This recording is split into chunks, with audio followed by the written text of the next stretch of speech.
Hi mga suki! For tonight's video, gusto ko lang i-flex ang aming munting tindahan. Time check nga pala is 8:49 p.m. ang kuha ng video na to. Ayan o. Mag-alas 9 na ng gabi po, pero bukas pa ang aming tindahan gawa ng inaayos po namin yung dito sa may harapan para maalis na po yung nakikita yung luna na green sa harap kasi para matanggal na rin po namin yung tungkod at hindi hassle sa mga nagpa-park sa harapan.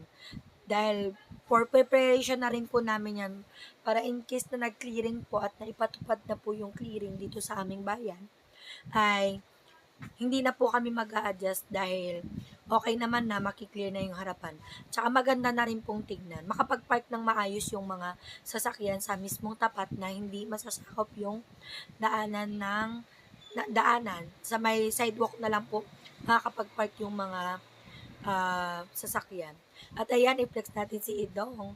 Hindi din siya umuwi. Hinintay niya talaga yung partner niyang si Nunong, yung nag-welding doon. Ayan no, sabi ko sa kanya, hay naman dyan dong, dahil na boring siya, naglinis siya ng gulay, o di ba? Iba din si Idong. Si Idong yung dati namin kasama na nag-extra every Saturday at saka Sunday sa amin. Salamat naman at sinipag ang Idong. At ayan na yung mga dalawang bulili na naglalaro. At ang yung anak kong napakagaling, kumakain ng musubi. Hindi niya pa naubos. Ang galing, binaba niya yung higaan niya. Dito ay sa baba, nilagyan niyang karton, napakadabis.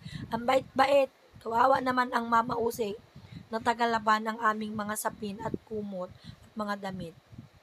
At ito namang mga dalagitan namin, si Raven, tamang cellphone, gumagawa ng musubi dahil cravings na craving sila. At namili na nga ako ng mga hulmahan at gamit nila, seaweeds.